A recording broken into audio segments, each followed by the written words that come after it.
स्वागत है आप लोग का यूपीपीएससी मेंटर ग्रुप पे।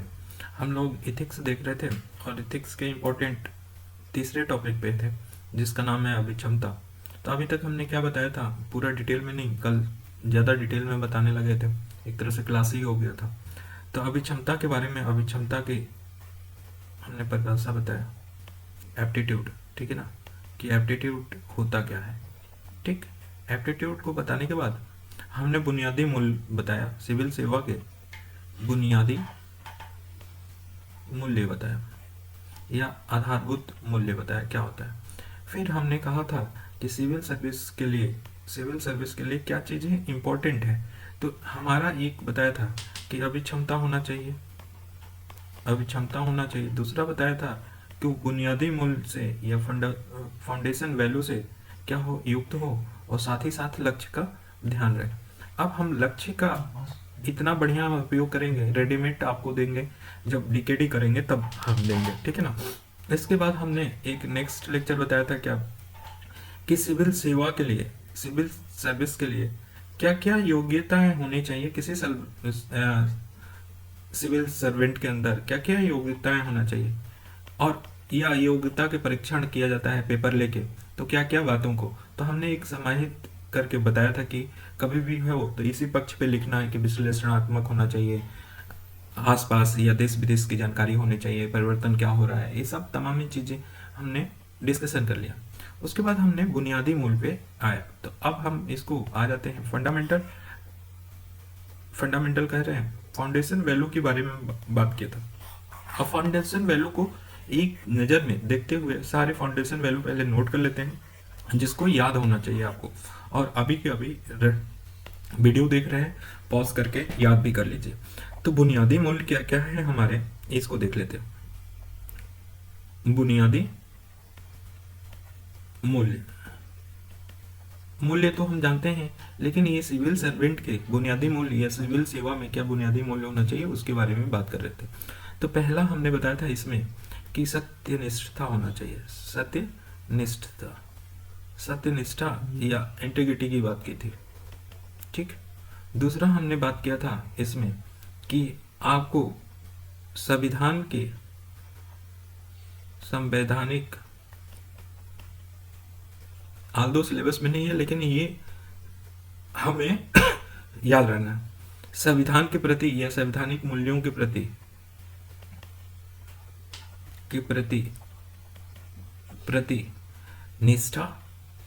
निष्ठा होना चाहिए और प्रतिबद्धता होना चाहिए, ठीक है ना, कमिटमेंट होना चाहिए। तो ये हमारा हो गया दूसरा। तीसरा हमने बताया था कोड ऑफ कंडक्ट, आल्दो है नहीं लेकिन सिलेबस में 7th में तो आएगा। कोड ऑफ कंडक्ट की ओरिजिन क्या हुई और क्या बातें हैं इसमें, यही बताया था। चौथा इम्पार्शियलिटी या निष्पक्षता बताया था, निष्पक्षता, ठीक है ना, या इसी को बोलते हैं इम्पार्शियलिटी, ठीक है ना। उसके बाद पांचवा हमने क्या बताया था, बताया होगा या नहीं बताया होगा, बता दिया था ऐसे, गैर तरफदारी या इसी को बोलते हैं नॉन पार्टीजनशिप,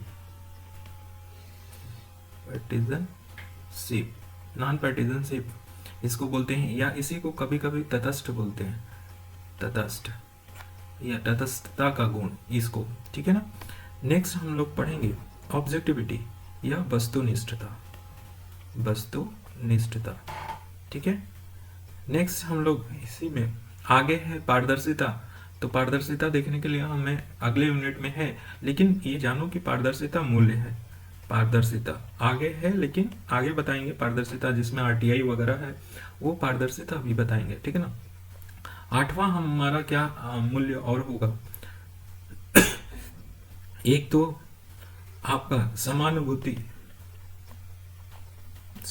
समानुभूति होना चाहिए, अर्थात इम्पैथी, और इसी की लगे हाथ सिंपैथी भी देख लेंगे, नौवां हमारा क्या होगा, तो समानुभूति हो गया, सहिष्णुता, इसको बोलते हैं टॉलरेंस,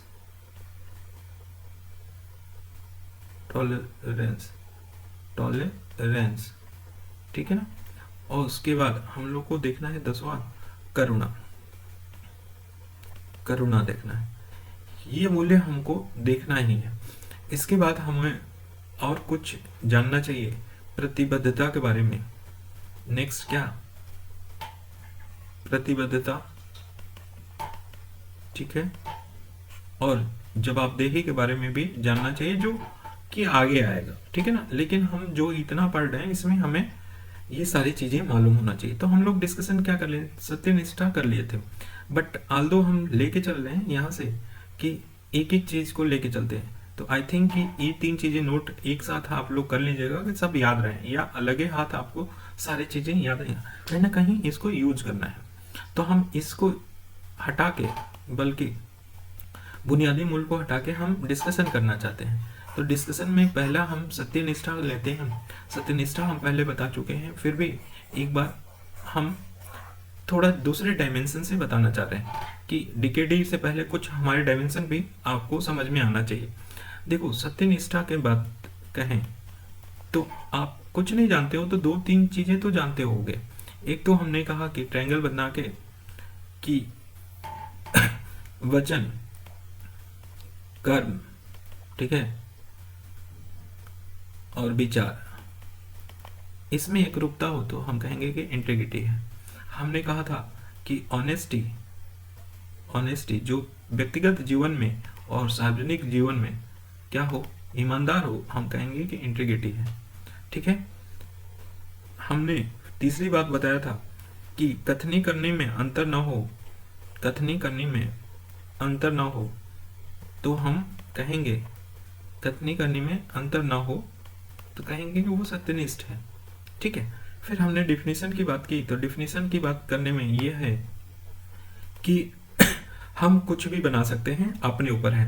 हम कहेंगे कि दबाव, दबाव, ठीक है, प्रलोभन, प्रलोभन एवं पूर्वाग्रह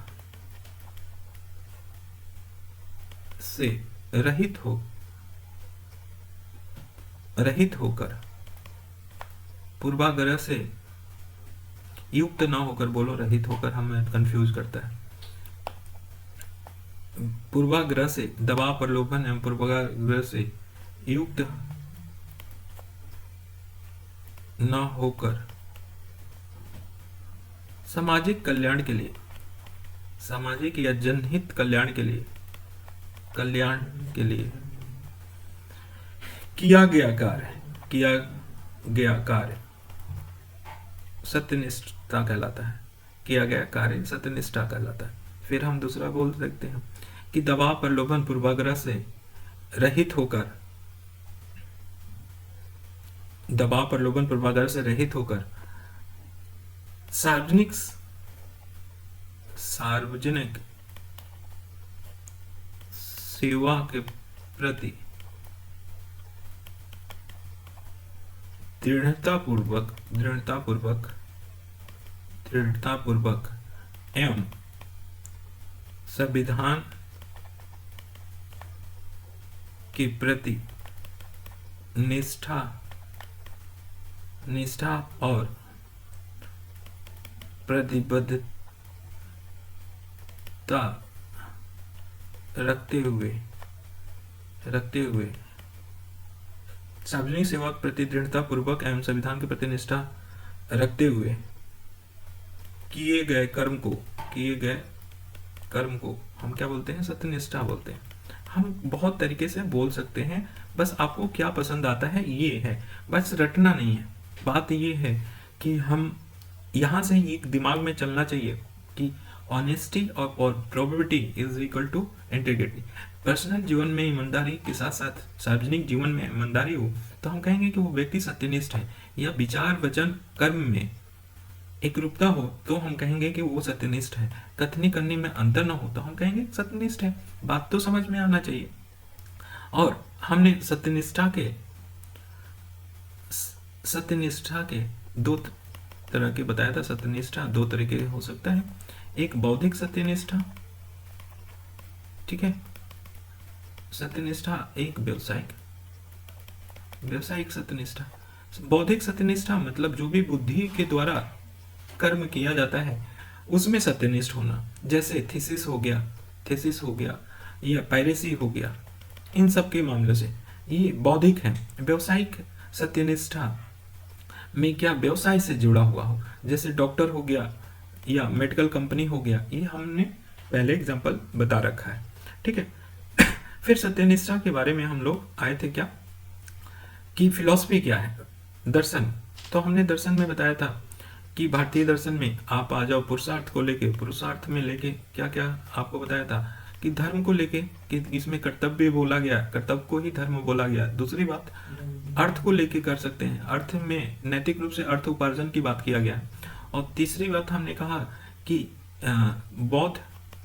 बौद्ध जैन और महात्मा गांधी के सत्य और अस्तेय जैसे विचार, या ये कह सकते हैं गांधी जी के एकादश व्रत के 2 पार्ट हैं, इसमें विश्वास रखा। और भी पार्ट को इवेल्युएट कर लेना अगर कहीं लगता है तो। हम अभी तक हमने जो इवेल्युएट किया है पूरी तरह से नहीं किया है, मतलब एक हवा के झोंके की तरह देख रहे हैं, ठीक है ना, ये हो गया। फिर देखो महात्मा गांधी बौद्ध धर्म के बुद्ध के अष्टांगिक मार्ग थे। अष्टांगिक मार्ग में जो सम्यक आजीवक है ना, वो इसका पालन करता है। फिर हम कहें कि जैन के 3 रत्न हैं। 3 रत्न में आपको दर्शन ज्ञान, सम्यक दर्शन, सम्यक ज्ञान, सम्यक चरित्र, ये 3 चीजें हैं, ये भी इसके फेवर में आते हैं, ठीक है। फिर गीता की बात कर लोगे तो गीता में बोला गया है कर्तव्य की बात, और वो भी कैसे, निष्काम कर्म की बात कहा गया, तो ये भी वही है। कांट की बात करोगे तो कर्तव्य के लिए कर्तव्य की बात आ जाएगा, कर्तव्य के लिए कर्तव्य की बात आ जाएगा, ठीक है। वैसे ही आप बात करोगे रॉल्स की बात करोगे तो रॉल्स का न्यायिक जो है ना, सामाजिक न्याय स्थापित करने के लिए इसमें बात आ जाएगा। तो इस तरह से हम बात करेंगे। ऑल्दो ये पार्ट आपको क्लियर कब होगा, जब 5th हम पढ़ाएंगे ना, उसका यूटिलाइजेशन कराना, जब डीकेडी करके आप यूटिलाइज करना स्टार्ट करोगे तब इस बात को समझ में आएगा। ऑल्दो एक हमने इसके ऊपर डाल दिया है प्रभाव। अब बोले कि सत्यनिष्ठा का प्रभाव क्या होगा, सत्यनिष्ठा का पूछे कि सत्यनिष्ठा का महत्व क्या होगा या प्रभाव क्या पड़ेगा, अगर होगा तो ये बात हो तो हम जितने लक्ष्य बताए हैं ना, लक्ष्य ये हमेशा याद रखना। कोई भी फाउंडेशन वैल्यू की कोई भी महत्व पूछ ले, किसी का भी, ऑब्जेक्टिविटी का कोई भी, जितने हमने 10-11 गिनाए, अगर पूछ ले महत्व या प्रभाव तो चपका देना है यही क्या। अब देखो सुशासन, ये लिख लेना, ये चपकाना है हमेशा। तो इसलिए आपके पास बना रेडीमेड होना, सुशासन के लिए जरूरी है, सुशासन के लिए महत्व है। समावेशी विकास के लिए जरूरी है, सामाजिक न्याय के लिए जरूरी है, लोकतंत्र को स्थापित करने के लिए जरूरी है, फिर हम कहेंगे कि वंचितों के कल्याण के लिए जरूरी है, ठीक है ना। फिर सबका साथ सबका विकास की अवधारणा को उचित करने के लिए या सार्थक बनाने के लिए जरूरी है। फिर आप क्या बोल सकते हो कि अब ये हम ऐसे बोल सकते हैं, नॉर्मली है ऐसे बोल सकते हैं, लेकिन दूसरा पक्ष हम ऐसे ये महत्व है इसको जामा पहना के ये बोल सकते हो, हमेशा याद रहना चाहिए। दूसरा जरा सा डीकेडी का पार्ट देखो कि हम ना बोल के वो हम कुछ ऐसा बोले कि हमारा रिपोर्ट बोलता हो, ठीक है। एनसीआरबी की रिपोर्ट में, ठीक है ना, सत्यनिष्ठा से मतलब भ्रष्टाचार से जो है, भ्रष्टाचार सूचकांक की बात कर सकते हो, भ्रष्टाचार सूचकांक को सही करने में। दूसरा क्या, सामाजिक गतिशीलता लाने में, तो गतिशीलता सूचकांक बोल दोगे, ठीक है। लोकतंत्र को हम वही बात बोल रहे हैं, लोकतंत्र सूचकांक को क्या करना, बढ़ाने के लिए, लोकतंत्र सूचकांक को बढ़ाने के लिए, जो हमारा अभी 52 है, भ्रष्टाचार में 86 है, इसमें 76 है, ठीक है ना, ये बढ़ाने के लिए। फिर हम ये कहेंगे एन के बोरा समिति के अनुसार क्या गठजोड़ तोड़ने के लिए, गठजोड़ जो है वो गठजोड़ को तोड़ने के लिए जरूरी है। फिर हम कहेंगे कि सेकेंड ARC की सिफारिशों को ध्यान रखते हुए जरूरी है। हमने कुछ कहा नहीं, लेकिन इतना मालूम है कि सेकेंड ARC में दिया है, सिफारिशों को ध्यान में रखते हुए जरूरी है, ठीक है। फिर हम कहेंगे कि ये पॉवर्टी कितना है, 21.9% बिलो द पॉवर्टी है, और कोविड ने और महामारी फैला दिया है, ठीक है ना। तो पॉवर्टी को, ये गरीबी से बाहर निकालने के लिए जरूरी है। मतलब हम अनगिनत कर सकते हैं, हम तो लिखते जाएंगे, आप क्या करोगे, जिसमें क्षेत्रीय विषमता घटाने के लिए, और किसने बोला है क्षेत्रीय विषमता की बात कहा गया है, तो आप बोल देना, किसी भी, हर एक में क्षेत्रीय विषमता की बात की जाती है। जो भी आपका ये आता है, इकोनॉमिक सर्वे आता है, इकोनॉमिक सर्वे के आधार पे लेना, ठीक है ना, इकोनॉमिक सर्वे की बात बताना। जब भी कोई बात बता रहे हो तो उसकी पुख्ता करो, क्षेत्रीय विषमता को, ठीक है ना। हमें कोविड जैसी महामारी से लड़ने के लिए जरूरी है, ठीक है। हमें मतलब कैसे हम बताएं आप लोगों की क्या हो सकता है, इसमें सीमित नहीं है, अपने आप को नैरो माइंड करके कभी मत सोचना, कलम रोक नहीं सकता, लेकिन हाँ उसमें से कुछ 5 ऐसे हथियार होने चाहिए जो आपको हमेशा, तो ये लाभ, ये महत्व की बात हो। फिर कभी कभी ऐसा हो सकता है कि सत्यनिष्ठा का आशय बताइए या विशेषता बताइए या गुण बताइए, ठीक है ना, या सत्यनिष्ठ लोगों की पहचान कैसे हो सकती है, ये चीजें की बात है। तो इसमें भी झोला भर भर के लिखो, क्या बोलोगे। एक तो honesty plus probability is equal to I वाली बात कर दोगे। दूसरी बात क्या है कि कथनी करनी में अंतर नहीं होना चाहिए, अर्थात ये मनसा कर्मा वचना जो भी है वो हमको याद नहीं आ रहा, ठीक है। जब भी होता है कथनी करनी हो जाएगा, मन वचन और कर्म से एक रूपता होना चाहिए। फिर हम कहेंगे कि संवैधानिक मूल्यों के प्रति, संवैधानिक प्रावधानों के या संवैधानिक मूल्यों के प्रति निष्ठा एवं प्रतिबद्धता रखते हुए अपने कर्तव्यों को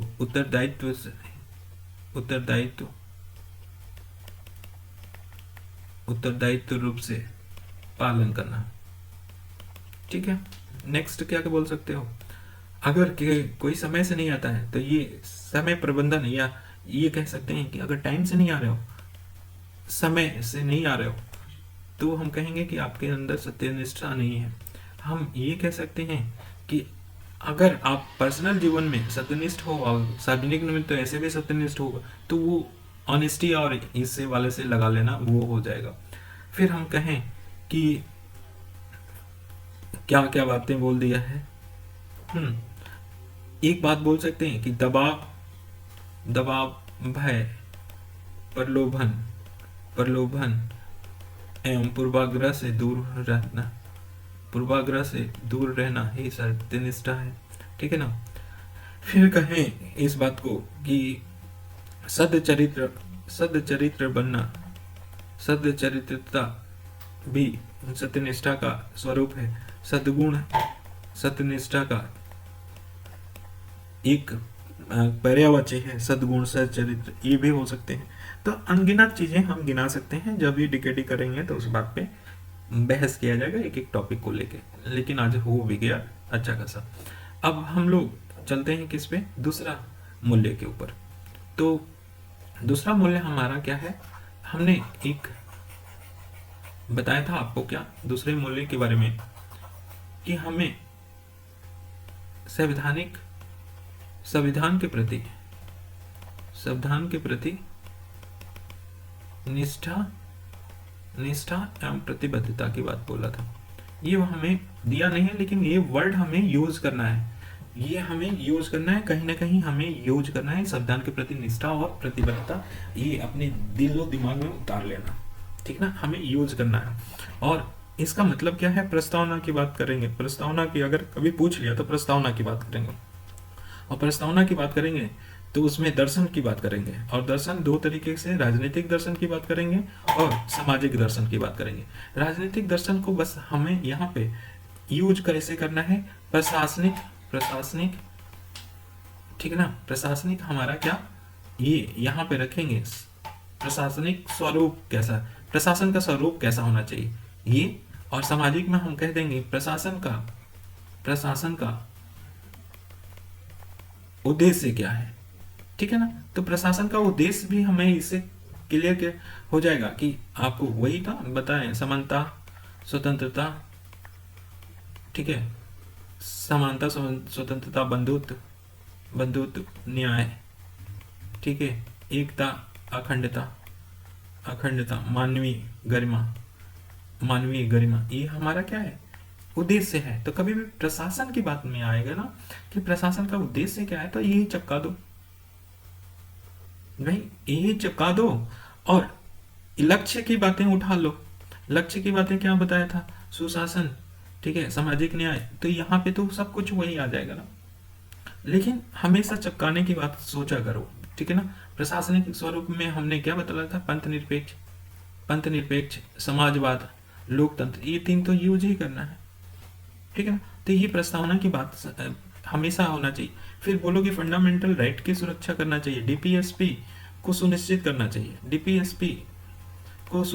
चाहिए, और फंडामेंटल ड्यूटी को, जो 11 ड्यूटी दिए गए हैं उसको फॉलो करना चाहिए। फॉलो कौन करे, खुद करे, सिविल सर्वेंट करे, और लोगों से, नागरिकों से भी कराए, ठीक है ना। तभी जाके सब कुछ संविधान के प्रति निष्ठा और प्रतिबद्धता को रिप्रेजेंट करेगा। फंडामेंटल राइट की बात करोगे, दर्शन की बात करोगे, डीपीएसपी की बात करोगे, फंडामेंटल ड्यूटी की बात करोगे, ये तीन बातें हमें, 3-4 बातें हैं, मोटा मोटा करना है, ठीक है। इसके बाद हमारा नेक्स्ट आता है कोड ऑफ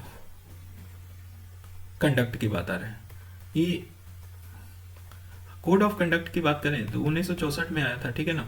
लेकिन आया था कहां से, आर्टिकल 309 है, उस 309 में एक दिशा निर्देश दिया गया है कि क्या क्या करना चाहिए सिविल सर्वेंट को क्या क्या करना चाहिए, उसके बारे में दिशा निर्देश दिया है। उसी दिशा निर्देश को फॉलो करके क्या बनाया गया, कोड ऑफ कंडक्ट बनाया। और कोड ऑफ कंडक्ट में क्या बातें बताएगी, 2 बातें, कि सिविल सर्वेंट को क्या करना चाहिए, तो जितने आप मूल्य जानते हो, फाउंडेशन वैल्यू, वो उससे रहित होना चाहिए, और उससे जो कर्म निकल रहे हैं वो करना चाहिए। और जो फाउंडेशन वैल्यू के विपरीत हो वो नहीं करना चाहिए, ठीक है ना। सहिष्णुता रखना चाहिए, ठीक है, सहिष्णुता रखना चाहिए, असहिष्णु नहीं होना चाहिए, करुणा रखना चाहिए, मतलब उसको थोड़ा सा जामा पहना के बोलना है। वही सब, कभी कोड ऑफ कंडक्ट को याद करने की जरूरत नहीं है कि अरे हमने पढ़ा नहीं है, या फिर प्रिंट निकाल के बोलने लगे, नहीं। वो समरी देंगे, एक आध चीजें वहां पे जो इंपॉर्टेंट है वो मेंशन है, कभी जरूरत नहीं है ना सेकेंड एआरसी को पढ़ने की जरूरत है। सेकेंड एआरसी जो आप अपने दिमाग से बोलोगे ना, वो भी सेकेंड एआरसी में लिखा होगा, ठीक है ना, या उसका एसेंस निकल जाएगा ना कहीं से निकल जाएगा। तो कभी भी रटने की कोशिश ना करना। तो आर्टिकल 309 में दिशा निर्देश दिया है, ठीक है। दूसरी बात बोला गया है कि सेंटर के लिए प्रेसिडेंट और स्टेट के लिए गवर्नर क्या करेगा, समय समय पे कोड ऑफ कंडक्ट को जारी करेगा। तो कौन करता है, तो ये बातें हैं, जब भी कोड ऑफ कंडक्ट की बातें हैं, ओरिजिन वो बता दोगे, ये चीजें 2 फैक्ट बताओगे तो इम्पैक्ट आ जाएगा, ठीक है ना। ये बातें जानना चाहिए। फिर हमने निष्पक्षता के बारे में आया, निष्पक्षता की बात करा है। तो निष्पक्षता के बारे में बात करें तो हमने कहा कि आर्टिकल 15 और 16 को याद रखो कि जात, लिंग, स्थान, वंश के आधार पे हमको डिस्क्रिमिनेशन नहीं करना, भेदभाव नहीं करना है, भेदभाव नहीं करना, यही हमारा क्या है, निष्पक्षता है। तो फॉर्म डिफिनीशन भी हो गया जब आर्टिकल 14, 15, 16 याद रखोगे तो। निष्पक्षता या इम्पार्शियलिटी हो गया डिफिनीशन में, कोई दिक्कत नहीं आएगा, ठीक है ना। तो निष्पक्षता है क्या, तो हम बोले है क्या, तो किसी के साथ भेदभाव नहीं करना, किसी के साथ भेदभाव नहीं करना, ये सिविल सेवा के क्या है, फाउंडेशन वैल्यू है। ये निष्पक्ष रूप से योजना कार्यक्रम का क्रियान्वयन करना, वंचितों के कल्याण के प्रति प्रतिबद्ध होना, ठीक है। ये भी बोल सकते हो कि विशेष जो ऐसा ना हो कि केवल जो क्या बोलते हैं मजबूत वर्ग है, मजबूत वर्ग को लाभ न पहुंचाना, मतलब मजबूत वर्ग को ही लाभ पहुंचाए और वंचित को और कुचले, ऐसा कुछ ना हो, ठीक है। तो ऐसे बोल वचन हम कर सकते हैं। तो इसका लाभ क्या है, पक्षपात का, इम्पार्शियलिटी का। पूछे कि लाभ क्या है, तो लाभ क्या है, लाभ का मतलब सीधी बात है, या महत्व क्या है, प्रासंगिकता क्या है, ठीक है।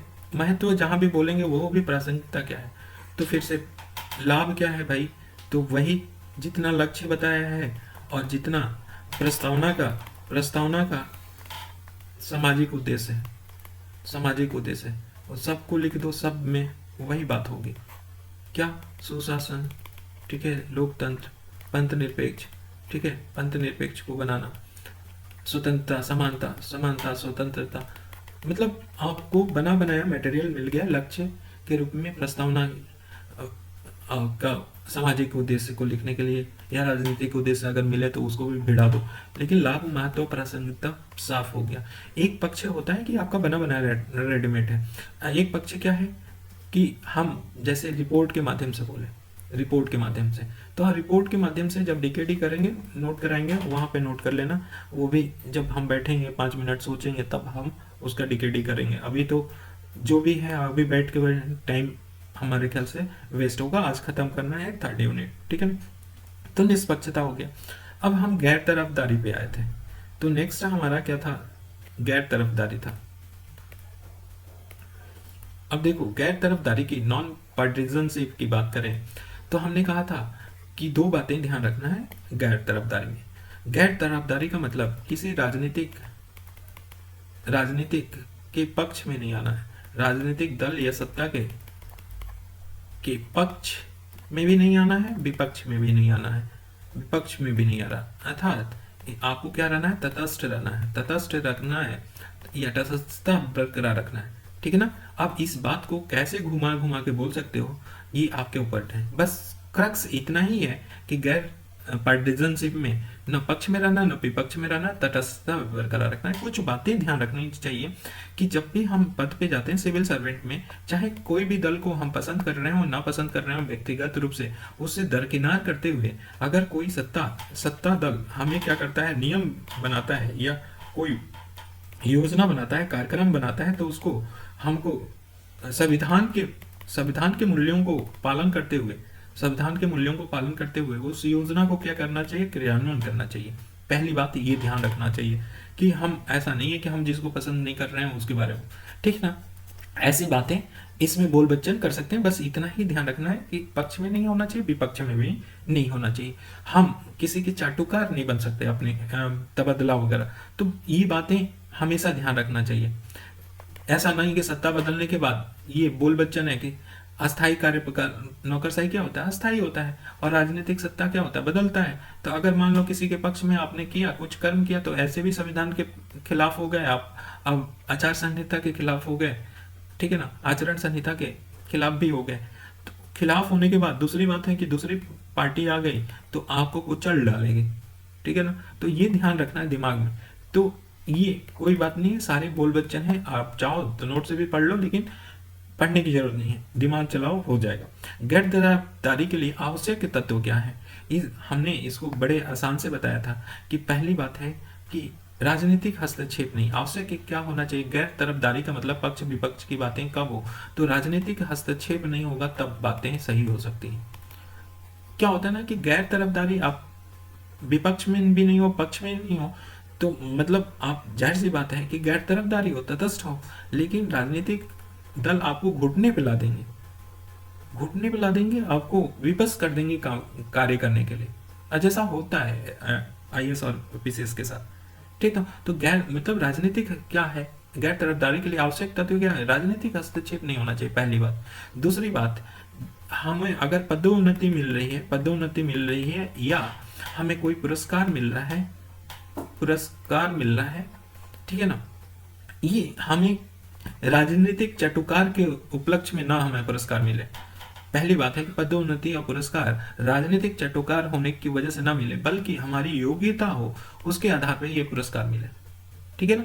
तो ये बात होनी चाहिए कि योग्यता के आधार पे ही पदोन्नति और पुरस्कार देना चाहिए, ये न कि राजनीतिक चटुकार होने की वजह से, ठीक है। तीसरी बात है कि कोड ऑफ कंडक्ट में भी बोला गया है, कंडक्ट में 2-3 बातें क्या बोले गए हैं कि कोई भी राजनीतिक आंदोलन में भाग नहीं लेगा, राजनीतिक आंदोलन में भाग नहीं लेगा। दूसरी बात है कि राजनीतिक आंदोलन में भाग नहीं लेगा, चंदा नहीं देगा, चंदा भी नहीं देगा, ठीक है। और किसी अन्य प्रकार से वो हेल्प नहीं करेगा, जैसे कि आप सत्ता में बैठे हो, आप अधिकारी हो और अन्य प्रकार की हेल्प कर रहे हो, संसाधन, गवर्नमेंट के संसाधन को हेल्प करा रहे हो, तो नहीं करोगे, इस तरह से बोला है। तो ये जो आवश्यक तत्व हैं, 3 बातें, एक राजनीतिक हस्तक्षेप, पदोन्नति, पुरस्कार की बात और कोड ऑफ कंडक्ट की, यही 3 बातें हैं। आप जैसे बोल बच्चन से बोल लो, ठीक।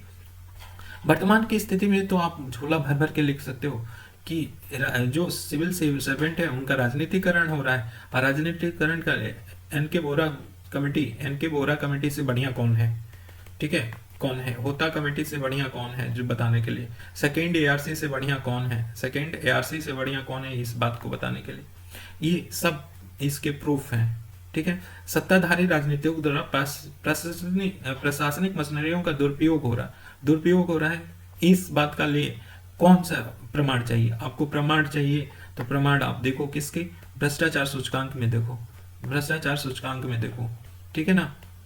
इसका प्रमाण चाहिए तो और किस में, कहीं ओपन रूप से तो दिखता नहीं है, एनके बोरा कमेटी में मिल जाएगा इसके प्रमाण के रूप में।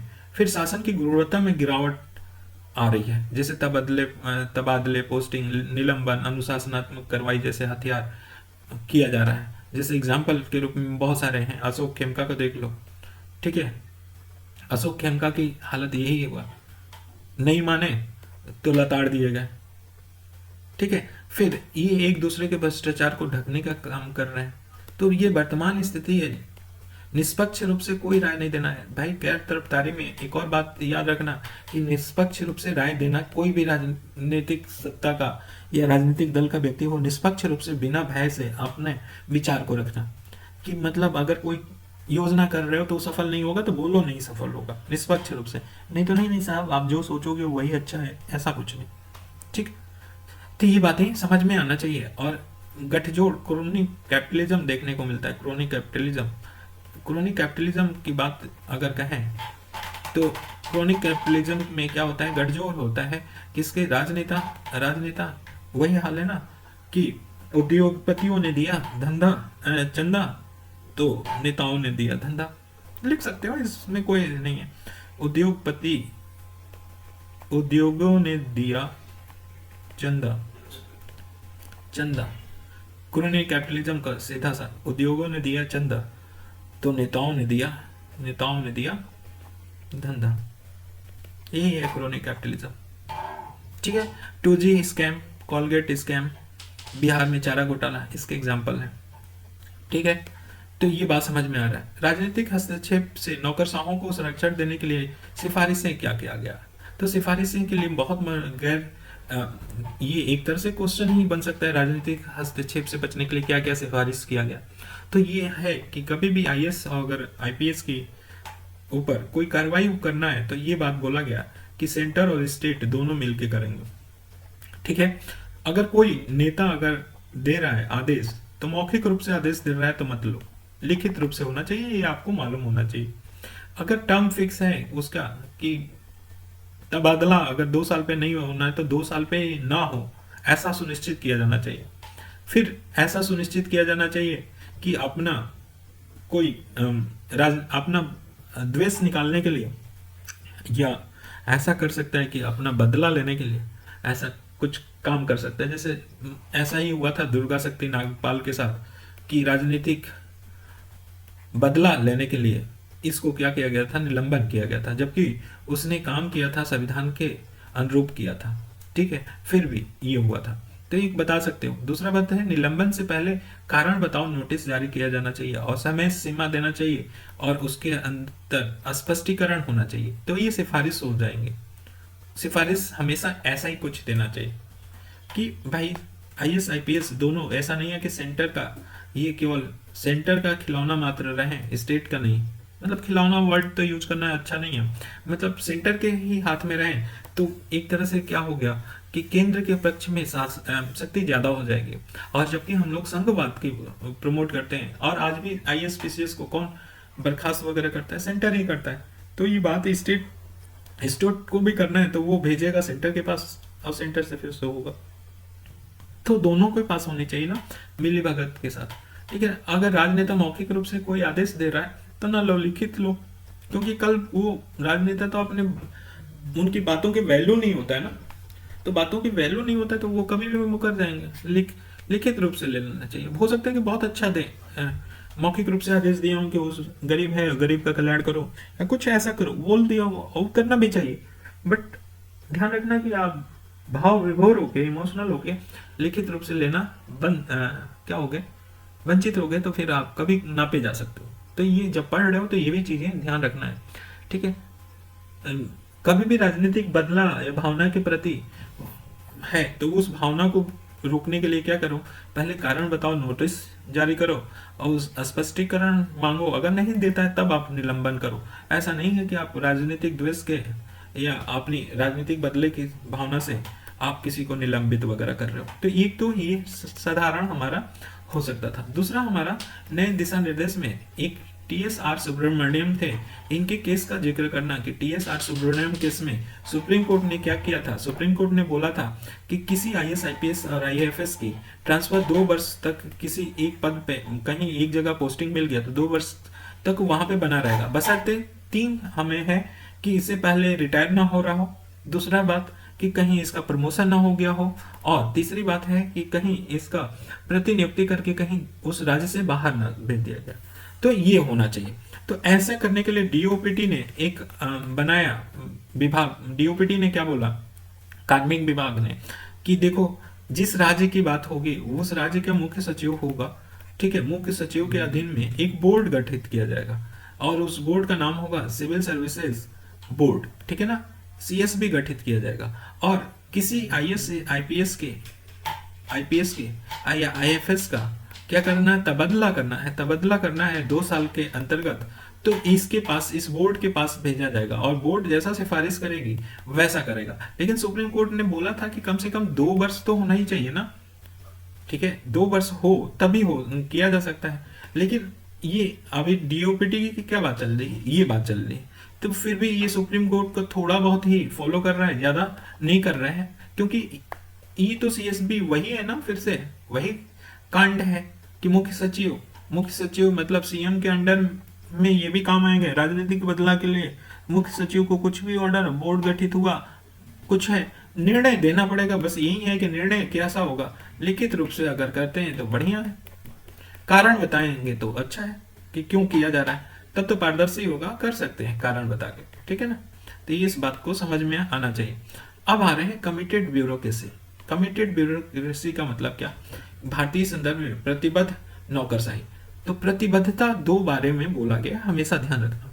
भारतीय संदर्भ में नौकरशाही, कमिटेड ब्यूरोक्रेसी का मतलब क्या बोला गया, कमिटेड ब्यूरोक्रेसी का मतलब प्रतिबद्ध नौकरशाही का मतलब 2 संदर्भ में बोला गया। एक बोला गया था कि सार्वजनिक नीतियों और संवैधानिक आदर्शों के प्रति प्रतिबद्ध होना। तो सार्वजनिक नीतियों और संवैधानिक आदर्शों के प्रति प्रतिबद्ध होना यहाँ कमिटेड ब्यूरोक्रेसी का एक मतलब है। दूसरा मतलब है कि राजनीतिक दल और राजनेताओं के प्रति प्रतिबद्धता। तो आपको लगता है ना कि दो चीज के प्रति प्रतिबद्धता बताया गया है कमिटेड ब्यूरोक्रेसी में। हमेशा ध्यान रखना, कमिटेड ब्यूरोक्रेसी में दो के प्रति प्रतिबद्धता बताया गया। सार्वजनिक नीतियों और संवैधानिक आदर्शों के प्रति प्रतिबद्धता, ये तो हमें ओके लग रहा है, लेकिन राजनीतिक दल और राजनेताओं के प्रति प्रतिबद्धता, ये चीजें गड़बड़ लग रही है कि आज के समय में ये नहीं होना चाहिए। क्योंकि 5 साल के बाद आप ये बताओगे, दो बार जब भी कमिटेड ब्यूरोक्रेसी की बात आएगी तो बताओगे कि नौकरशाही की प्रतिबद्धता दो संदर्भ में होता है, सार्वजनिक नीति और संवैधानिक आदर्शों के प्रति प्रतिबद्धता, दूसरा राजनीतिक दल और राजनेताओं के प्रति बद्धता। अब एक एक को लेकर डिस्कशन करोगे तो पहले इसको उठाओ कि राजनीतिक दल और राजनेताओं की प्रतिबद्धता की बात करें तो 5 वर्ष का होता है इनका कार्यकाल, ठीक है। और राजनीतिक दल हो सकता है भावना से, दुर्भावना से, या राजनीतिक दल हो सकता है कि दुरुपयोग करे, हो सकता है राजनीतिक दल संविधान के प्रावधानों के अंतर्गत न चले। राजनेताओं के प्रति बद्धता होने का मतलब कि हम कोड ऑफ कंडक्ट के विपरीत हो रहे हैं, ठीक है ना, कोड ऑफ कंडक्ट के विपरीत हो रहे हैं। फिर दुरुपयोग हो सकता है, राजनीतिक हस्तक्षेप बढ़ सकता है, ठीक है ना, हमारा जो भी एफिशिएंसी है वो घट सकता है। इस आधार पे देखा जाए तो ये प्रतिबद्धता भारत के संदर्भ में सही नहीं है। राजनीतिक दल और राजनेताओं के प्रति प्रतिबद्धता सही नहीं है। लेकिन दूसरे सापेक्ष में देखा जाए तो सार्वजनिक नीतियों और जो ये दल नीतियां बना रही हैं और संवैधानिक आदर्शों के प्रति प्रतिबद्धता, ये भारत के संदर्भ में सही है। कारण बताओगे क्यों है कि नीतियां क्या करेंगे, नीतियों को जो लाभ होगा या एम जो लक्ष्य है, फिर से लक्ष्य को क्या कर दो, थोप दो, लक्ष्य को थोप दो, प्रस्तावना को थोप दो कि क्यों, कारण क्या है। देखना कारण सब वही निकलेंगे, क्योंकि सुशासन लाना है। सार्वजनिक नीतियों और संवैधानिक आदर्शों के प्रति प्रतिबद्धता क्या करेगा, सुशासन लाएगा, समावेशी विकास करेगा, ये सब करेगा। देखना कभी भी तो यूज करके देख लेना, ये करेगा, ठीक है ना। तो हमेशा ये इस बात की बात होनी चाहिए। तो वही बात यहाँ पे बोल वचन किया गया है, ठीक है ना। लोकतंत्र में चुनावों के बाद कई बार सरकारें बदलती रहती हैं, तो वो अपने लैंग्वेज में जो भी है दो बातें हमेशा जो कंसेप्ट है, मूल क्रक्स है, वो बता दिया। वस्तुनिष्ठता आ जाते हैं, ऑब्जेक्टिविटी में क्या है, हमें 4 आधार देखना होता है कि सार्वजनिक नियुक्ति अगर करना है, सार्वजनिक नियुक्ति करना है तो संविदाओं को स्वीकृत करना है। तो तीसरा हमारा क्या, अगर किसी को पुरस्कार लाभ देना है या भर्ती पुरस्कार, ठेकेदारी आदि देना है तो, और चौथा हमारे देखना है कि सरकारी नीतियों का कार्यान्वयन करते समय आपदा के समय सहायता पहुंचाने के क्रम में राहत सामग्रियों का वितरण, या हम कहें कि राहत सामग्रियों का वितरण करते समय, इन 4 के समय में हम वस्तुनिष्ठता मतलब ऑब्जेक्टिविटी का मतलब हम रैशनल होना, बस इसका क्रक्स क्या है, रैशनल होके, तार्किक होके हम काम करेंगे। क्या, तार्किक होके। और तार्किक किस आधार पे हो सकते हो, रैशनल किस आधार पे हो सकते हो, एक तो आपके पास तथ्य हो कि हमने ये काम किया इसलिए किया, तथ्य होना चाहिए, ठीक है। और दूसरा क्या है होना चाहिए, तथ्य के साथ गुण होना चाहिए, गुण या योग्यता होना चाहिए। तार्किक आधार पे हम वस्तुनिष्ठता का मतलब सीधी बात है कि ये जो 4 कार्य बताए गए हैं, क्योंकि ये सरकारी सर्वेंट के अंदर आते हैं कि सार्वजनिक नियुक्तियां करना है, संविदाओं को स्वीकृत करना है, ठेका देना है, ठीक है, राहत सामग्री वितरण करना है, इन सब के कर्म कैसे होने चाहिए, तार्किक होने चाहिए, अर्थात तथ्य और योग्यता पर निर्धारित किए जाए, वही हमारा क्या होगा, वस्तुनिष्ठता होगा। पहली बात तो बात समझ में आना चाहिए कि हमारा सिर्फ इस बात से खत्म हो गया कि वस्तुनिष्ठता क्या है, और ये बोल वचन है कि इसके काम जो काम है सार्वजनिक सेवा के या सिविल सेवा के, उसी काम में तार्किकता को लाने की बात की जा रही है। इतना समझ में आ रहा। पक्ष क्या है, मुख्य पक्ष, अगर पूछा जाए कि वस्तुनिष्ठता का मतलब क्या है, या गुण क्या है, या विशेषता क्या है, तो विशेषता यह है कि निर्णय में पारदर्शिता होना चाहिए, क्योंकि तथ्य के आधार पे आप दिए हो, तार्किक रूप से दिए हो, तो निर्णय में पारदर्शिता होना चाहिए ताकि लोगों को ये पता चल सके कि निर्णय क्यों लिया गया। और किस आधार पे लिया गया। जब तथ्य होगा तो आधार भी दोगे, और निर्णय लेने के कारणों का उल्लेख होने का संदेह का वातावरण हटता है तथा एकरूपता की स्थिति उत्पन्न होती है। दूसरा है, सरकारी सेवकों का निर्णय एवं कार्य पूर्वाग्रह एवं व्यक्तिगत हितों से प्रभावित नहीं होना चाहिए। ठीक है, जहां तक संभव हो सके प्रत्येक महत्वपूर्ण कार्य एवं सेवा के लिए मानक निर्धारित और उनमें फेरबदल की गुंजाइश कम से कम करना होनी चाहिए। ऐसा होने से निर्णय और कार्य में पारदर्शिता और निष्पक्षता आएगी। बिना वस्तुनिष्ठता के सिविल सेवक न तो प्रभावी ढंग से मूल्यों की रक्षा और स्थापना कर सकते हैं और न ही वह पारदर्शिता, निष्पक्षता और गैर तरफदारी पूर्वक अपने कार्यों को संपादन कर सकते हैं। बोल वचन जितना है बोल वचन है। भाई वस्तुनिष्ठता होगा तो क्या क्या होगा। अब जरा सा हम बोल रहे हैं कि इसकी वस्तुनिष्ठता के पूछे कि प्रशासनिक सेवा में उपयोग क्या है। अब हम यही बोल रहे हैं कि प्रासंगिकता क्या है, उपयोग क्या है। तो वस्तुनिष्ठता के हम एक ही चीज बोले कि क्या होना चाहिए, तार्किक रूप से होना चाहिए, अर्थात तथ्य गुण या योग्यता के आधार पर होना चाहिए। बस यही है वस्तुनिष्ठता। ठीक है, व्यक्तिनिष्ठ नहीं होना चाहिए। ये सार्वजनिक सेवा के लिए वस्तुनिष्ठ होना का मतलब यही है। अब इसमें मुख्य तत्व पूछे या प्रासंगिकता की बात बोले। ठीक है, प्रासंगिकता की बात करें कि प्रासंगिकता क्या है इसका,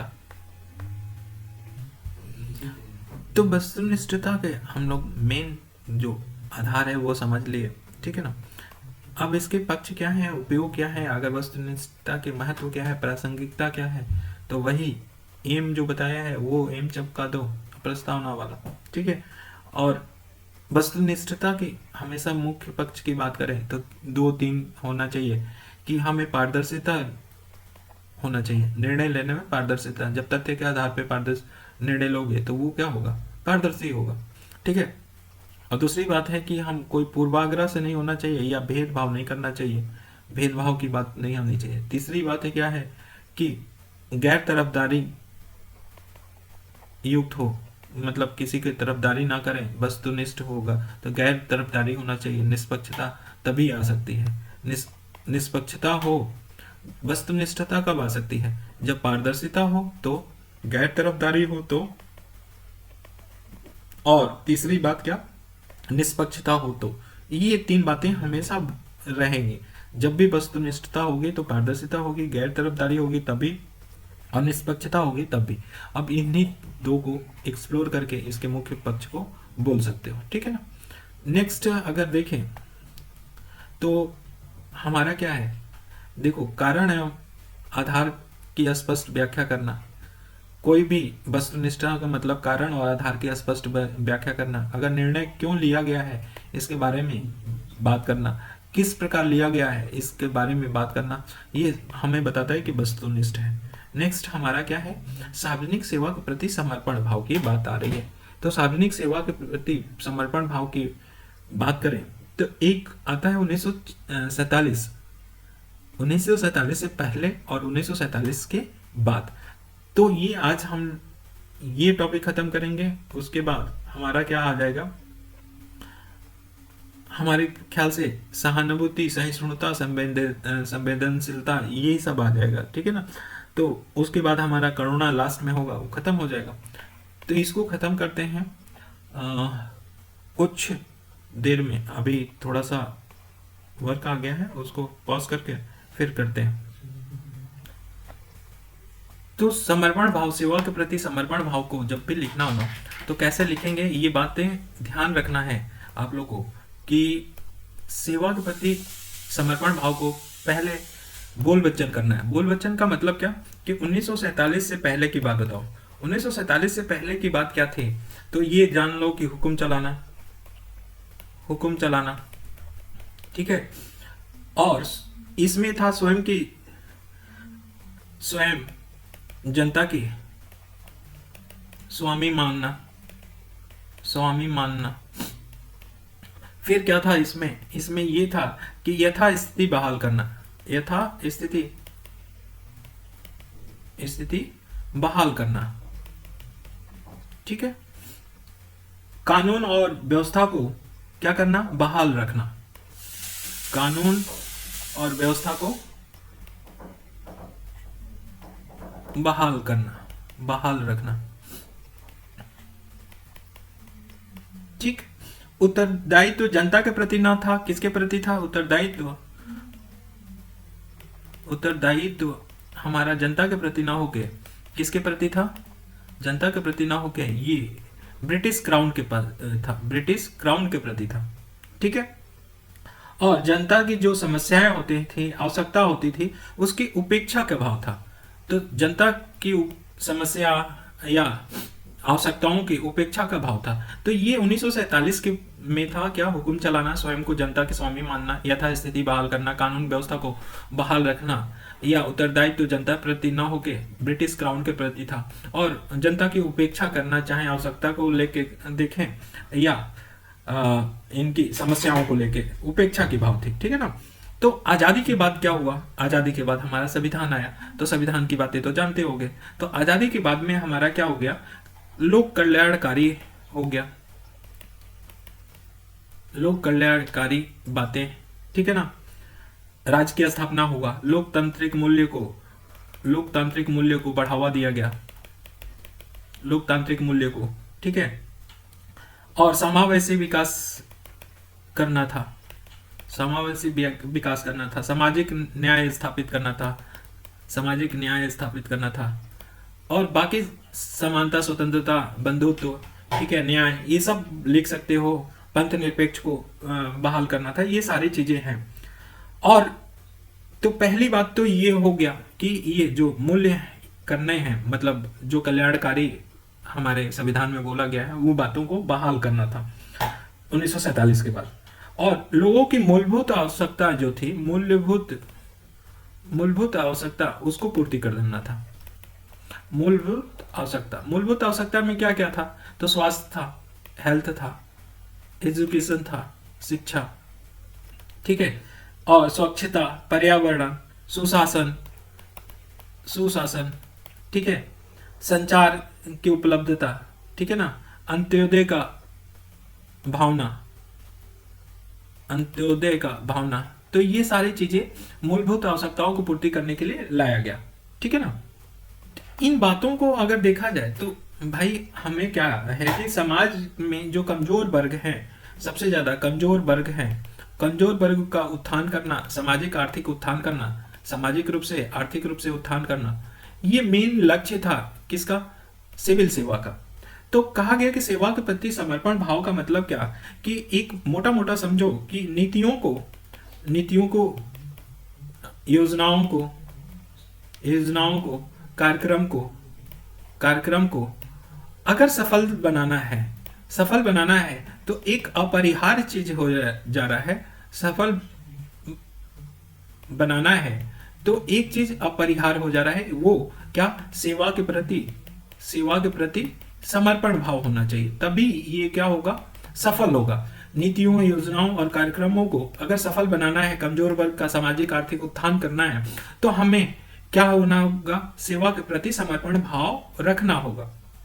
तो 1947 की बात की और 47 के बाद कैसा हुआ और किस लिए जरूरी है सेवा के प्रति समर्पण भाव, ये भी बात समझ में आ गया। तो हमको डिफिनेशन देना है कि सेवा के प्रति समर्पण भाव का मतलब क्या है। सेवा के प्रति अगर समर्पण भाव को कहें तो सिविल सेवा के आधारभूत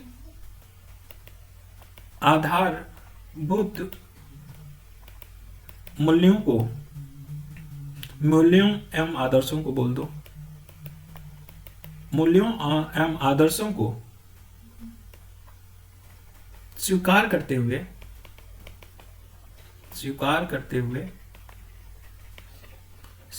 हुए विनम्रता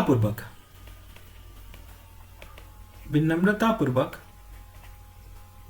सत्यनिष्ठा के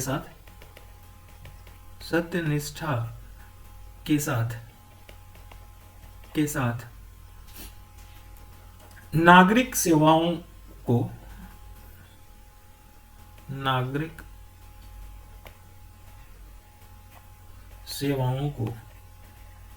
त्वरित, प्रभावी, निष्पक्ष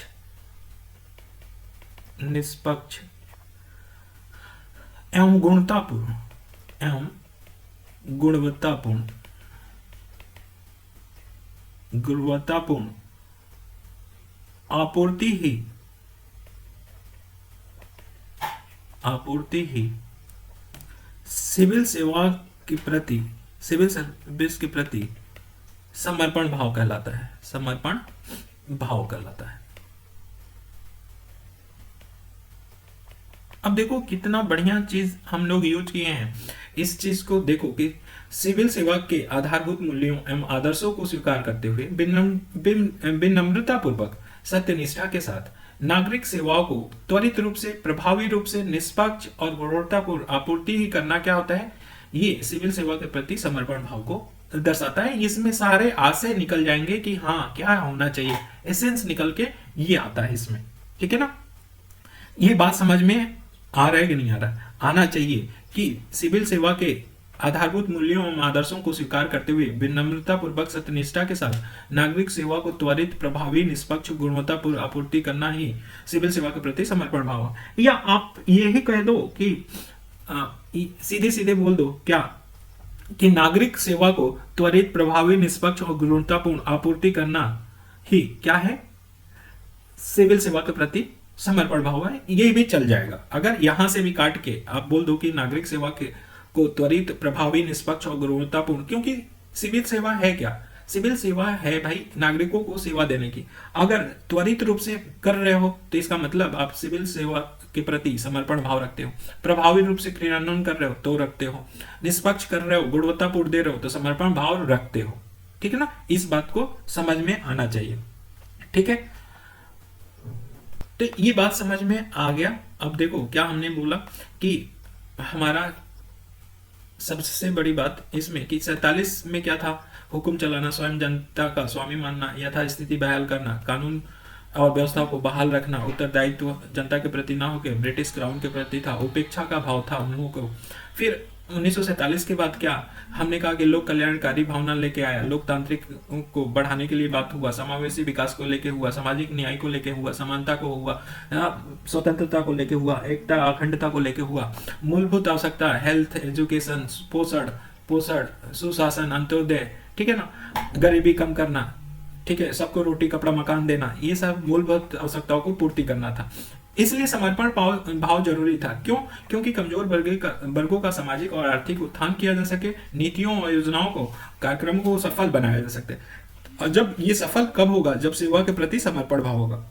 हमने समर्पण भाव को डेफिनेशन दे दिया कि सिविल सेवा के आधारभूत मूल्यों एवं आदर्शों को स्वीकार करते हुए विनम्र पूर्वक सत्यनिष्ठा के साथ नागरिक सेवा को त्वरित, प्रभावी, निष्पक्ष और गुणवत्तापूर्ण आपूर्ति करना ही सिविल सेवा के प्रति समर्पण भाव कहलाता है। ठीक है ना, ये बात समझ में आ जाना चाहिए। अब बात वही है कि इसका प्रासंगिकता क्या है। प्रासंगिकता क्या है? हमने कहा था ना कि जब भी प्रासंगिकता के बारे में, महत्व के बारे में, तो चपकाना क्या है? लक्ष्य जो हमने बताया, लक्ष्य चपकाना है, और प्रस्तावना के दोनों दर्शन चपका देना है। ये चपका दोगे तो उसका क्या होगा? प्रासंगिकता होगा। कभी सोच के देखना, ये सारे चीज एकदम बिल्कुल हूबहू सही होगा, महत्व भी वही होगा, ठीक है ना, और लाभ भी यही होगा। ठीक, बस लिखने का नजरिया हमारा क्या हो जाएगा? बदल जाएगा। ठीक है, जैसे कि लोक सेवा को अपने कार्य को नौकरी मात्र न मानकर सेवा का कार्य करने का एक अवसर के रूप में देखना चाहिए, ये बात बोल सकते हैं। आपदा के समय में दिन रात एक करके मेहनत करना चाहिए, इसका मतलब ये रिप्रेजेंट कर रहा है कि सेवा भाव है। तो कहने का विचार उतना ही था।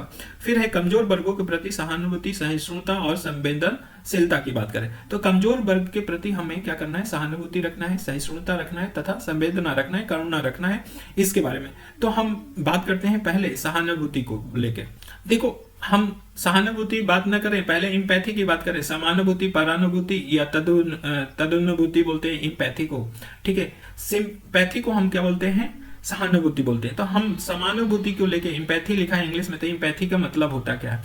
इम्पैथी का सिर्फ क्रक्स इतना है कि अगर किसी मान लो कि ये आदमी है, ठीक है ना, ये आदमी है और ये अधिकारी है, थोड़ा सा मोटा बना दे रहे हैं, ये अधिकारी है, दिखे, ठीक है, ये अधिकारी है, ठीक है ना।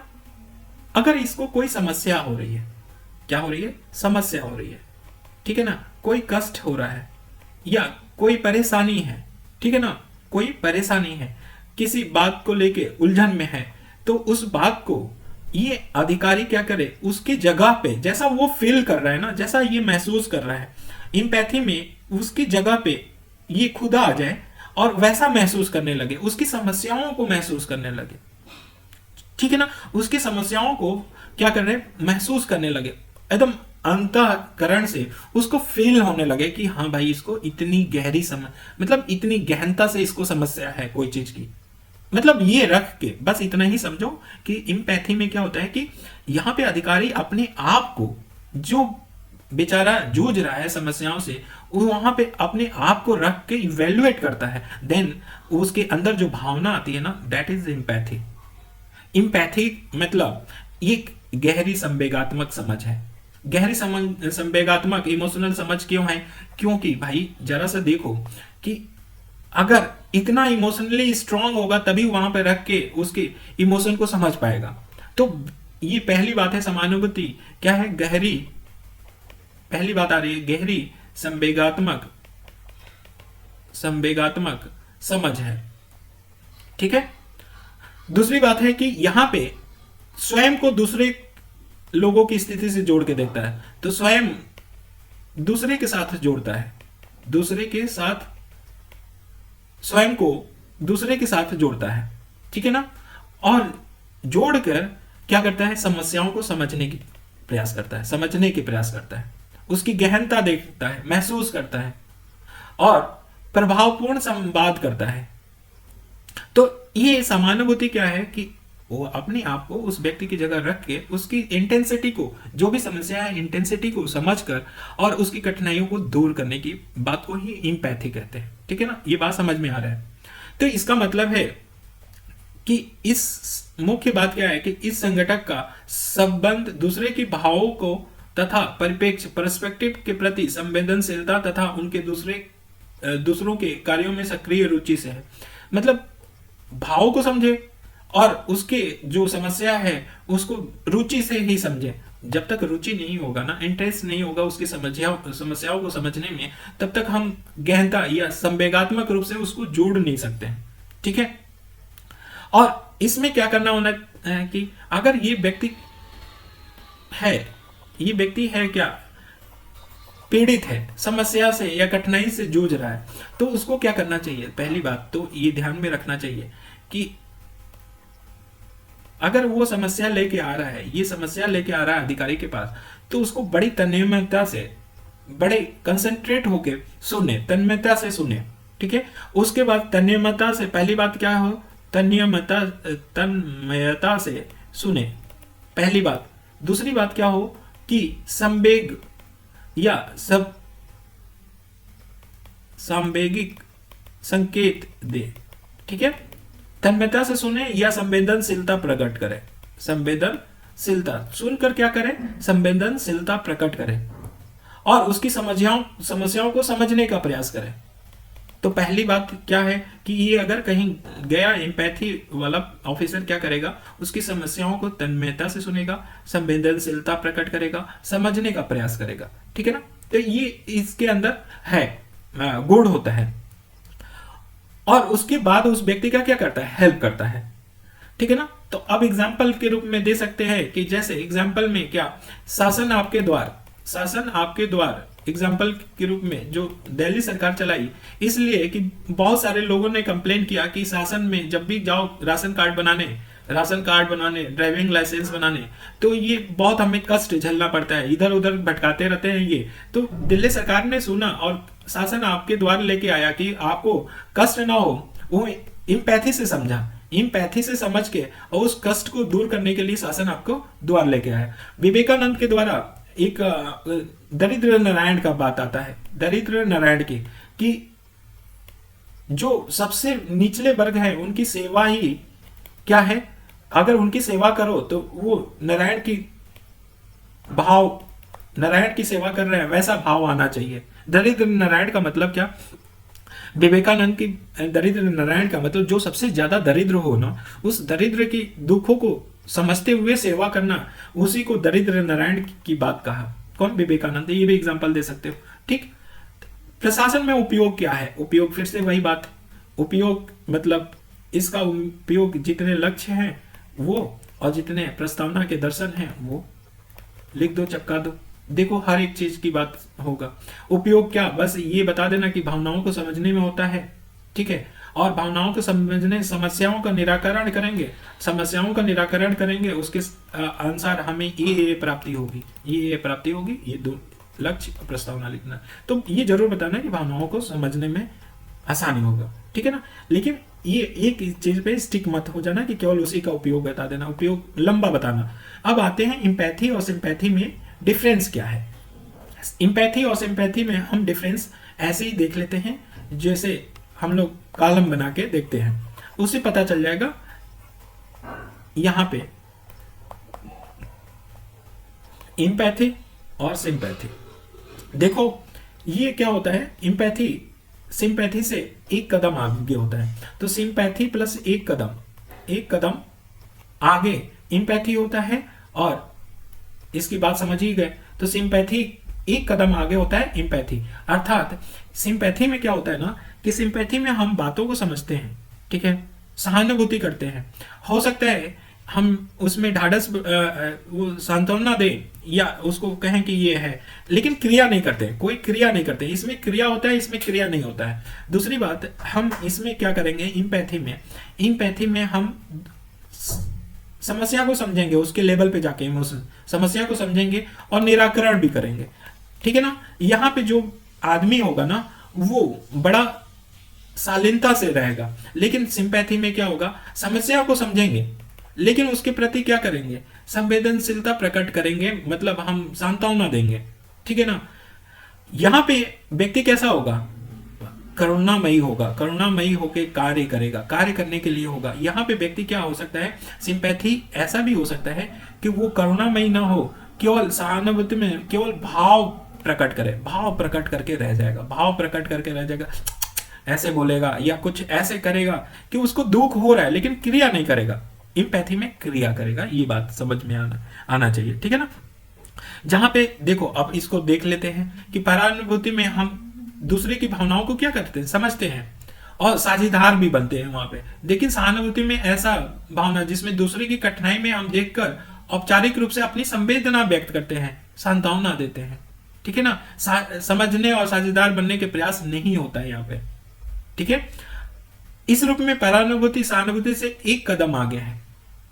सहानुभूति जहां एक तरफ व्यवहार है, वहीं परानुभूति दूसरे की समस्या को महसूस करके उसके अनुसार किया गया व्यवहार संज्ञानात्मक तत्व होता है, जबकि सहानुभूति में केवल संवेग मात्र होता है, केवल संवेग होता है, भाव होता है, ठीक है ना। तो ये बात समझ में आना चाहिए। सहिष्णुता, टॉलरेंस की बात करें तो अब उसका भी फायदा क्या होगा, वो सेम हमारा जो प्रोटोकॉल चल रहा है वही होगा, ठीक है। सहिष्णुता को देखते हैं।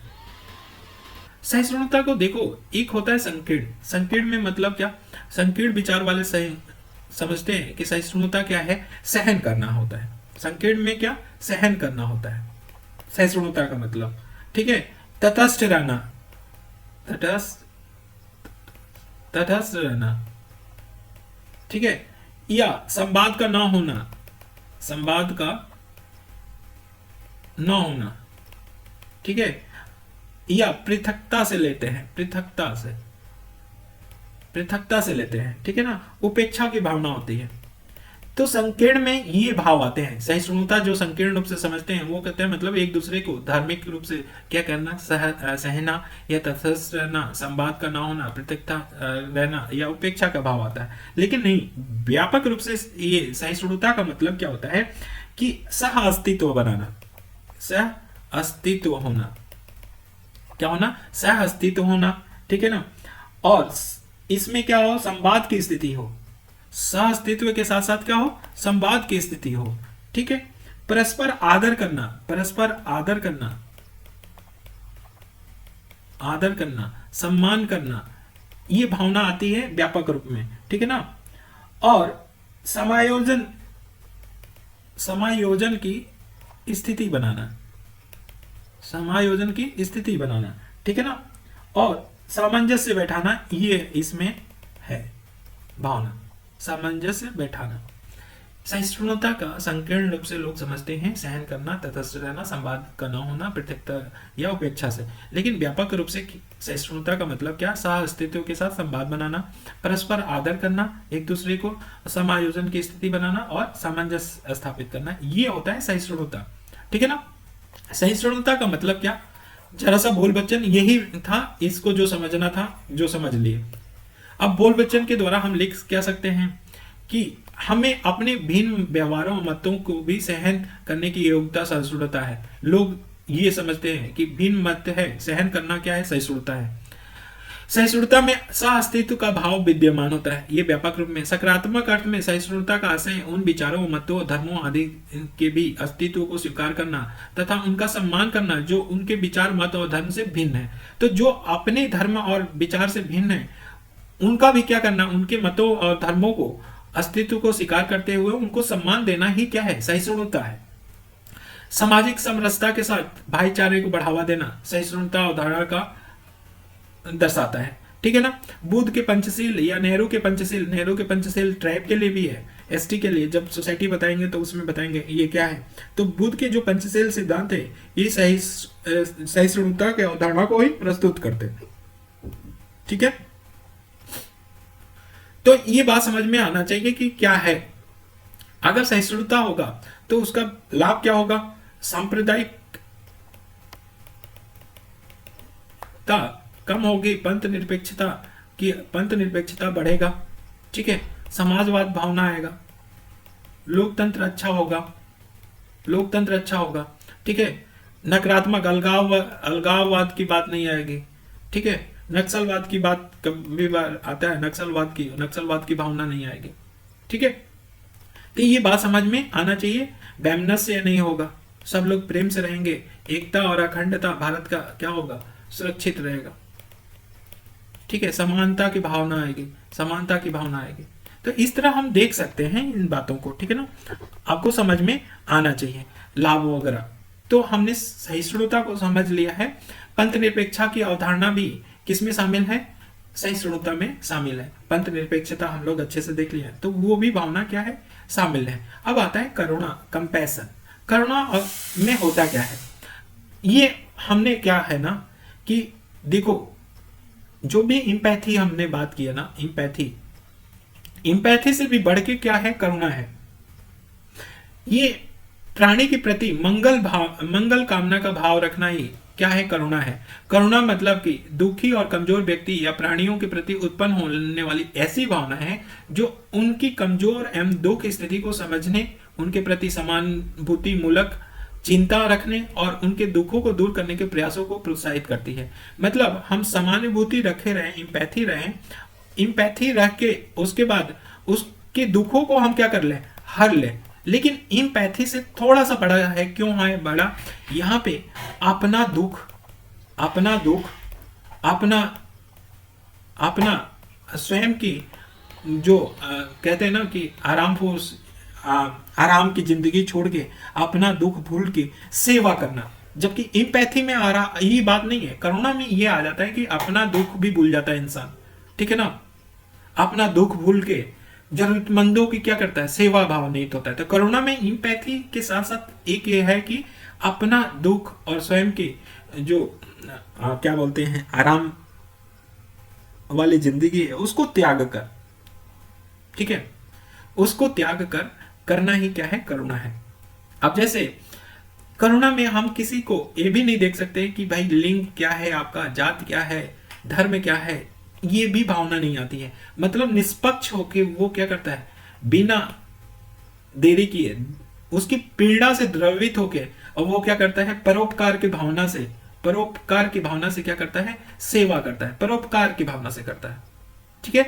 और इसी को लेके करुणा को हमारे बुद्ध को जो बोधिसत्व है ना, बोधिसत्व को हमें करुणा का महासागर बोला गया था।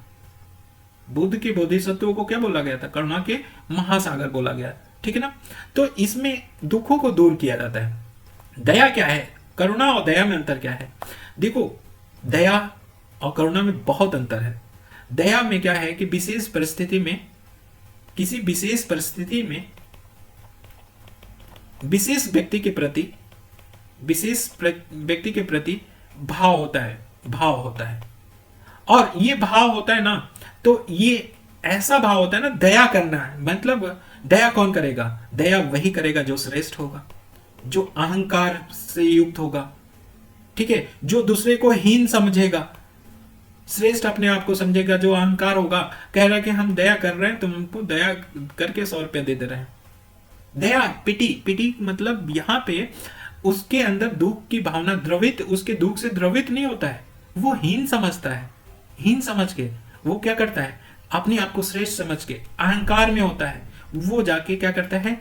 वो कोई ना कोई हेल्प कर दे, ठीक है, दुख दूर करने का भाव उत्पन्न हो जाए, उसका मतलब दुख दूर उत्पन्न करे, जैसे 100 रुपया दे देना, ठीक है, एक कपड़ा दे देना, ये दया के भाव हो सकता है। करुणा के भाव में ऐसा नहीं है। करुणा में निस्वार्थ भाव से हम स्वाभाविक रूप से दूसरे को दुख दूर करने की भाव उत्पन्न होता है, ठीक है ना। तो दया से कहीं बढ़ के करुणा है। करुणा में कभी भी श्रेष्ठता का भाव नहीं आएगा, अहंकार का भाव नहीं आएगा, या दूसरे को हीन नहीं समझेगा। लेकिन दया में ऐसा हो सकता है। बात समझ में आया ना, करुणा और इसमें डिफरेंस, ठीक है। और करुणा इसलिए सेवक में, कभी सिविल सेवक की बात करें तो सिविल, अगर करुणा होगा ना तो गरीबों का कल्याण होगा, जो कमजोर वर्ग होंगे उनका उत्थान होगा, अगर करुणा होगा तो, ठीक है। करुणा में सिविल सेवक हमेशा गरीबों के उत्थान, कमजोर वर्ग के सामाजिक आर्थिक उत्थान के लिए क्या करेगा? प्रयास करेगा। और ऐसे क्या होगा? समावेशी विकास को प्राप्त कर सकता है करुणामयी व्यक्ति। तो करुणा भी समझ में आ गया, ठीक है। अब करुणा और सहानुभूति, सिंपैथी में बात करें। देखो, करुणा और सहानुभूति दोनों मानव जीवन की संवेगात्मक पक्ष से है, इमोशनल है, ठीक है ना, इमोशनल पक्ष से है दोनों। करुणा इच्छित ना होकर अंतःकरण से संबंधित होता है। करुणा हमेशा अंतःकरण से संबंधित होता है। दूसरे की कठिनाइयों को समझना और उसे दूर करने की चाहत ही क्या है? करुणा है। गरीब और जरूरतमंद को अपनी आवाज स्वयं नहीं उठा सकते, अपनी स्थिति को स्वयं परिवर्तित नहीं कर सकते, उनकी आवाज बनना, जो अपनी आवाज उठा नहीं सकते, जो अपनी स्थिति परिवर्तन नहीं कर सकते, उनके लिए आवाज उठाना, ठीक है, परिवर्तन लाना, ये करुणा को इंगित करता है। सहानुभूति में केवल हम हमदर्दी की भाव रखते हैं। ऐसा कहते हैं कि मुझे आपके प्रति हमदर्दी है, इसका मतलब है कि मैं आपके बारे में यही मानता हूं कि आप अभी भी अच्छी स्थिति में नहीं है, बस ये बात उनके अंदर ये आ जाती है, ठीक है। विवेकशीलता, रैशनैलिटी क्या मतलब है? यहां समझ में आया ना कि सहानुभूति क्या होता है। सहानुभूति, इंपैथी की बात किए थे, इंपैथी से बढ़ के क्या है? अगर बात करें तो सबसे बड़ा क्या है? करुणा है। करुणा से बड़ा इंपैथी की बात की है, उसके बाद सिंपैथी की बात की है, ठीक है ना। तो सिंपैथी और करुणा की भी बात अगर डिफरेंस में पूछे तो बता देंगे। विवेकशीलता, रैशनैलिटी, रैशनैलिटी का मतलब क्या? विवेक, हम मानो क्या है? विवेकशील प्राणी है, जहां पे बुद्धि का प्रयोग करता है। अब बुद्धि का प्रयोग करके हमेशा क्या होता है ना, कोई चीज परख के काम करता है, जांच के परख के कार्य करता है और तब निर्णय लेता है, ठीक है। तो जांच के परख के कार्य करने को, निर्णय लेने को क्या बोलते हैं? विवेकशीलता बोलते हैं। और विवेकशीलता होनी चाहिए किसके अंदर? किसी भी सिविल सर्वेंट के अंदर। ये दिया नहीं है, लेकिन ये जान लो, रैशनैलिटी, ये हम लोग भी पढ़ चुके हैं उसमें, जो हमने बताया था कि 7 तत्व के पूर्व मान्यताएं तो क्या होना चाहिए। नोलन कमेटी के जो 7 मूल हैं वो चर्चा हम लोग पहले ही कर चुके हैं, ठीक है ना। एक बार आज यहीं पे खत्म होता है। आज हम लोग क्या करेंगे? डीकेडी करके, आज डीकेडी करेंगे और पूरे के पूरे टॉपिक 3 को करेंगे। हो सकता है कि लेक्चर बड़ा हो डीकेडी, लेकिन यकीन मानिए डीकेडी से बहुत कुछ सीखेंगे हम। एक क्या ले चलेंगे? एक बेसिक रूप से सबके बारे में बताएंगे, पहले बेसिक लेके चलेंगे, उसके बाद दूसरे खट से एडवांस लेवल पे आ जाएंगे कि कैसे कैसे करना चाहिए, और हम क्या डायमेंशन है पहले ही कैसे क्वेश्चन पूछे जा रहे हैं वो हम क्लियर कर देंगे डायमेंशन। उसके बाद तो आज हम डीकेडी शाम तक अपलोड कर देंगे। हो सकता है लेट हो जाए, रात तक कुछ लोग आए हुए हैं तो उसको देखते हुए हो सकता है रात में लेट में अपलोड करें, लेकिन होगा आज ही, ठीक है ना। तो चलिए आप लोग इसको देखिए, उसके बाद डीकेडी देखिए, फिर हमारे ख्याल से आपको पूरी तरह समझ में आ जाएगा तीसरा topic. Thank you so much आज के लिए।